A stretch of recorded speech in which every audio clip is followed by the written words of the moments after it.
Would like to invite, with your permission, Dr. Ravi Iyer to present his paper on coordinating Ayurveda globally. Dr. Ravi Iyer is a former IITian from Chennai. He had, after finishing his IIT, he has traveled across the world for promoting the Indian traditional knowledge, be it literature, be it art, be it Sanskrit. He had been the major coordinating force over promoting the traditional Indian knowledge all over the world, and he has vast experience over it on how to coordinate between societies and different kind of civilizations. So I hope that Dr. Ravi Iyer would be able to throw some serious light into how we would be able to go forward and take this movement forward.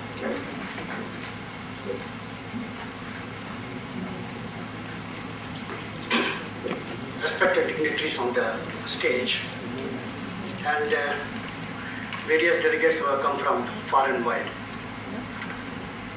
The very fact that more than 50 countries are represented here, it shows that Ayurveda is taking its second innings very seriously. When I say Ayurveda second innings, you may ask what was the first innings. Thousands of years before, Ayurveda spread from India to various ancient civilizations. The ancient civilization of Greece, Romans, Egypt were also influenced by Ayurveda. And during the time of the great Emperor Ashoka, he sent various Buddhist monks to different parts of the world, to Sri Lanka, to Burma, to Thailand, Cambodia, Siam, to China and Tibet, and to countries like Kazakhstan, Uzbekistan.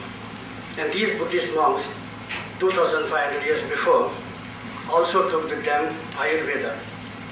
But in the course of history, so many turmoils have taken place in different parts of the world, including India.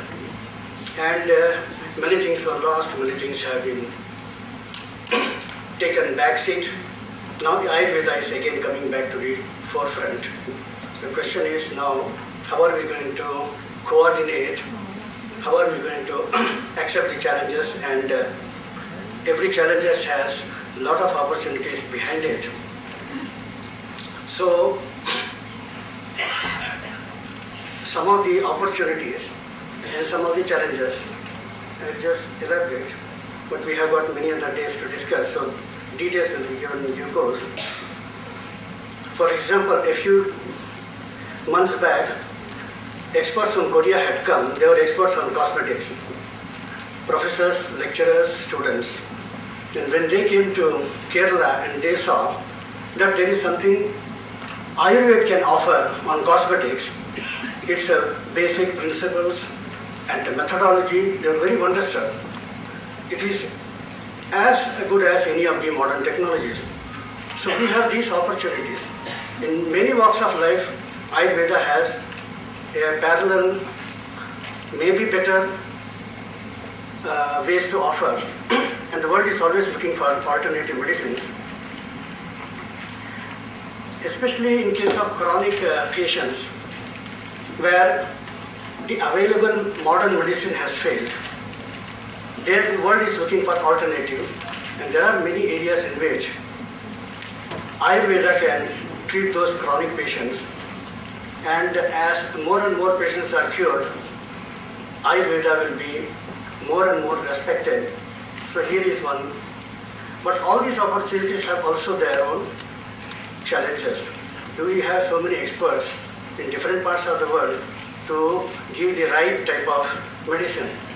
Behind every one expert, there may be hundreds of quacks who, taking opportunity of the popularity of Ayurveda, may come with their own methods just to make some quick money, and then again Ayurveda will get a bad name.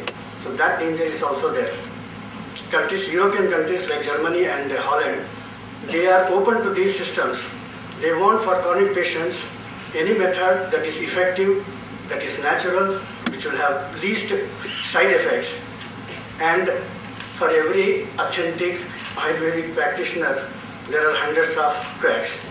Many foreign tourists, they come to India, they come to visit Kerala, they go to these health resorts, they do this panchakarma, various types of massage. So they are fascinated because it gives them some result. So they want to open up their shops there, and they take some tracks from here, and in the name of massage, any type of massage, they sell in the name of Ayurveda, which will not be doing good service to Ayurveda. Whom to blame? We cannot blame others. Part is, are we able to produce experts?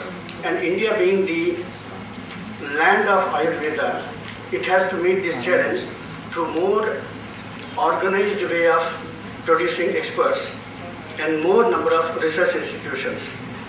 In case of research institution, several leading medical centers in America, like the Connecticut Medical School, they want to club with various research institutions here in India for several diseases, and they are open to Ayurveda. But we need more and more research institutions so that we will be able to meet the demand of these people. So this is the another challenge and the opportunity coming together.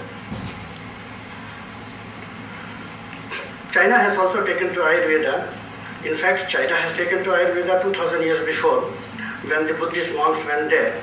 But in recent times also, and maybe one day you will find Chinese people manufacturing a lot of Ayurvedic drugs and dumping it all over the world, just they are dumping the other products.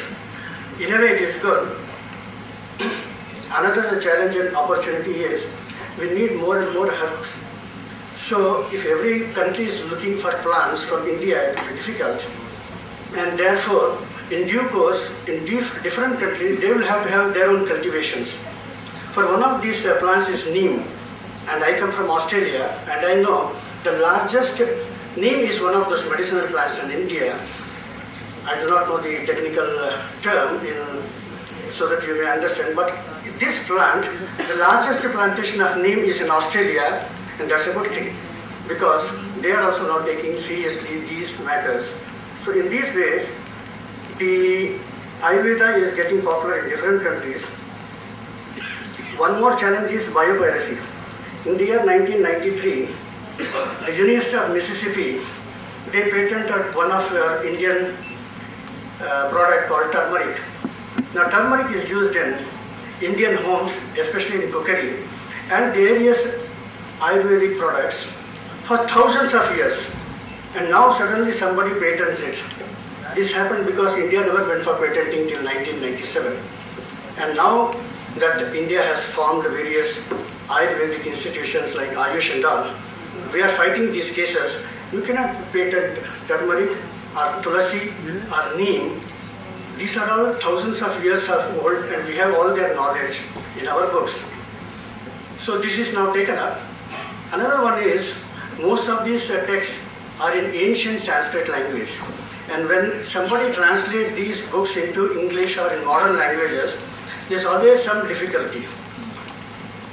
If the very basis of Ayurveda is Vata, Pitta and Kapha, and if somebody translates Vata is equal to wind, Pitta is equal to bile, and Kapha is equal to phlegm, in very simple terms, then he is not leading you in the right path. And these difficulties are there, because behind Vata, Pitta and Kapha, there is much more than just wind, bile and phlegm. So these are the difficulties now, but as I said, fantastic opportunities are available. The very fact the 50 countries are represented here, so we will be turning a new leaf now. I just want to conclude this with one quotation from Dr. George Clark of Philadelphia University. He made about 50 years before this card called the pharmaceutical drugs. The world will be a better place with Ayurveda. Most of the undertakers will have no job, and then he says there will be lesser and lesser number of chronic ailment patients. Thank you very much.